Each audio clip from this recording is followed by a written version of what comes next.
So I totally understand your pushback, right? I mean, the first time that we hear that a loved one is struggling with drugs, our first reaction typically is, oh my God, like, we got to get them help. We got to get them in treatment. We got to help them stop using drugs. And we typically do that without even asking the person if that's what they want. And we just assume, that they have to, they must not want to do this. Like, they can't, they're destroying their lives, they're killing, all these things that we say. But if the person doesn't actually want to stop using and we force them into treatment, now their tolerance has gone way down, right? And if we're talking about life and death here, the fact that their tolerance has gone down and the fact that people who are forced into treatment are much more likely to return to use once they get out, now we have just greatly increased the chances of them having a deadly overdose. Because someone who's using every day has a tolerance, and while the drug supply is crazy and unpredictable and people with tolerances die all the time, I'm not saying that it's a foolproof way.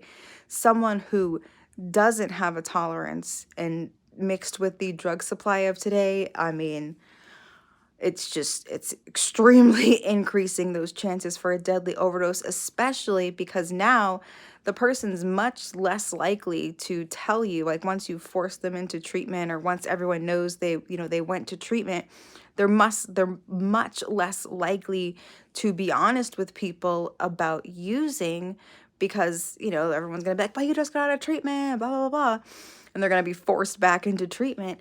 But the isolation is a huge deadly overdose risk as well, right? Because then there's no one there to administer the naloxone, give rescue breaths, or call 911. So now they've just increased their chances of using alone. Hopefully they utilize things like the Never Use Alone hotline or the Safe Spot. It's completely, I think, just an emotional normal reaction to think that, oh my God, the drug supply is so bad.